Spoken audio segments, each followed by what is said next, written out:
become the same fall, but they can start differently depending upon whether you're falling forward, backwards, or to the sides.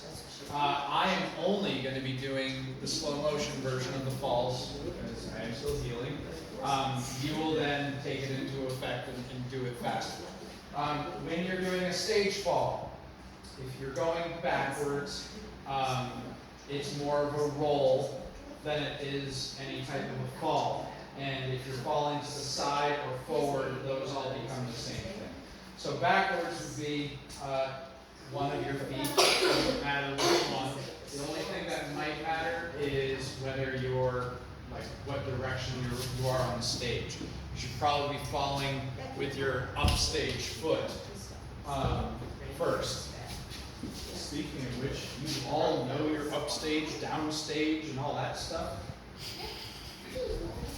What direction is that? Right. No, left. Okay, I heard multiple different answers, so I'm going to quickly go over this. This will be important not just for stage combat, but just theater in general. This direction is stage left. This direction is stage right. The reason why they're called that is that it's from the actor's point of view. If a techies, make sure you hear this. So techies, from your point of view, that is house right, that is house left. But you're referring to it from the point of view of the audience. That's the way techies look at it. So if a director says, like, lights, I need a red light on house left, you know that they are referring to their own left because the director is looking at the stage as well. And they give those terms to them, that way the actors and the techies don't get confused with each other. So actors, you listen for stage left, stage right. Techies, you listen for house left, house right. Now, this direction is called downstage. This direction is called upstage. You know why? Yeah. Downstage is you're closer to the audience. I mean, upstage you're closer to the audience. Downstage is you're further away from the audience. Other way around? Okay. Upstage is further away. Oh yeah. I was right. But why? Why do I use that term up and down? Isn't that because stages used to be slanted and upstage was where it was higher and downstage was where it was lower? Yes. Back during Shakespearean times, they used what are called draped stages, and that meant, like we had one during Jesus Christ Superstar. That was a raped stage. And raped stages are just, when you're downstage, you're at your lowest point of the stage. And then the stage gradually goes up. Jesus Christ Superstar is pretty not gradual angle for that stage. That was a pretty drastic angle. But they go at an angle going up. And so that way, when somebody said up or down, they literally meant go more up the stage, go higher up on the stage. We don't really do that a lot now. A lot of the time, our stages are just higher than the audience. And then usually audience can now see us over each other's heads because we are higher than them.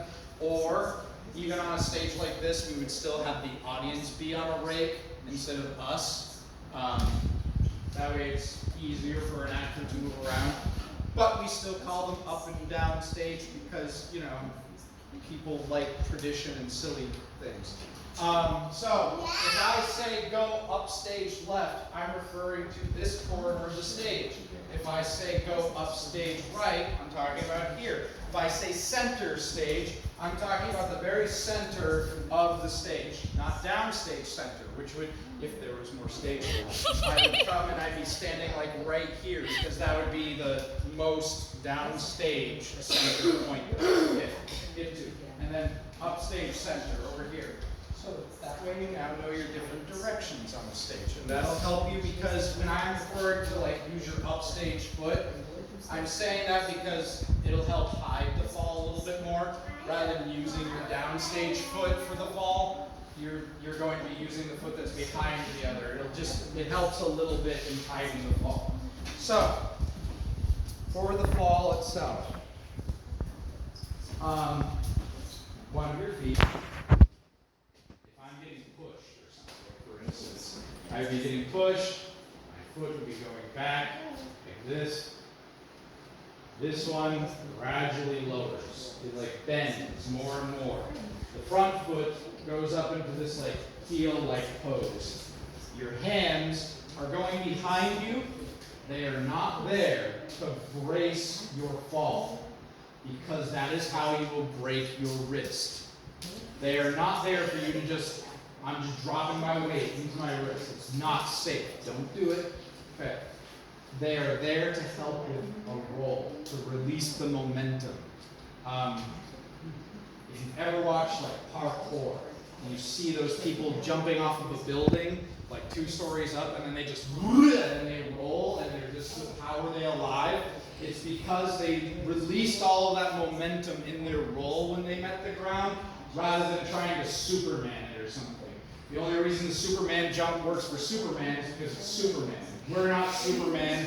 Your legs will break and crumble, and you'll do so much damage to your body that way. Whenever you see people trying to be cool, and you see them jump from a high distance, and then they try like landing like this or something, they're not cool. They're just damaging their knees later in life. They're stupid. Okay, so, well, yeah, you're going to hurt yourself gradually over time, if not at that very moment, if you just try dropping all of your weight and being cool that way. You're not being cool, you're just being unsafe for your own body. So you want to roll. You want to release momentum, not just drill it into the ground. So your foot goes back, starts to bend the knee, other foot is going into this heel, and then your hands are coming back behind you, and now I'm still healing, so I can't really do this like at full speed. But what's going to eventually happen is that your knee bends enough that your hands meet the ground, your butt meets the ground, but remember, you're not doing that. Your hands are helping with the momentum, helping with the roll. Hands meet the ground, butt meets the ground, and then you do that. There's a rock that happens. The reason why all of that is occurring is in order to release that momentum into the ground with the roll. You're not landing on your butt. You shouldn't hit and then roll. The whole thing should be, that's what you're doing with your body. And so, faster. Thank you. That's what you're doing.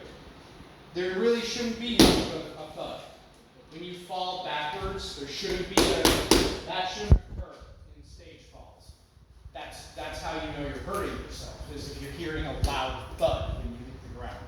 There shouldn't be much at all. It should be a lot of no sound, because that means that you're actually releasing the momentum. Try a backwards fall now. Start very slow, like I did. It's not going to feel comfortable because you're going to be working out this like crazy. That one leg that's having to bend, you're going, and you're putting a lot of weight on your muscles right there in order to make that bend happen to be able to then release into that fall. So if you're getting pushed, it'll be ugh. And then you're safe. And there was no hard hit, your back isn't broken, you didn't fall on your tailbone or anything like that. So try that.